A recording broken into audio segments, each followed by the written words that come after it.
An Indian origin man who teaches in a UK university has been charged with allegedly inciting people in ethnic violence hit Manipur with his online messages and talk sessions on a social media platform, according to a police complaint filed in the state capital, Imphal. According to an agency report, the police complaint alleged that the accused may be linked with Khalistani elements in Canada. The first information report, FIR, filed by a local resident, alleged that the accused, identified as Uday Reddy, a computer science professor in the University of Birmingham, has been working online to create tension between communities on religious grounds in Manipur.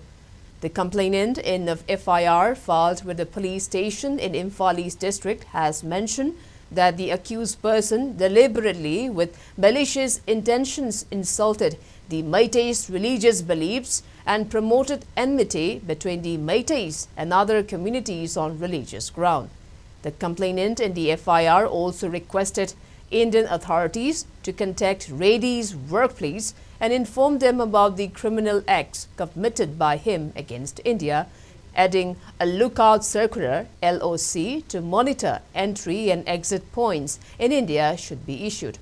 An LOC is used to prevent anyone with a criminal record or wanted in an investigation from leaving India. Meanwhile, the Delhi chapter of the Cookie Students Organization KSO has condemned the filing of a police case in Manipur against Uday Reddy. In the press release issued by the student organization has stated that the police action represents a disturbing trend where individuals and organizations exposing the malpractices of the Biren Singh-led Manipur government are unjustly targeted. The KSO said the complaint against Mr. Reddy is an attempt to silence him and prevent him from further enlightening the Cookie youth. Notably, this is not the first time the account of a professor abroad has been withheld by X over a legal demand in India.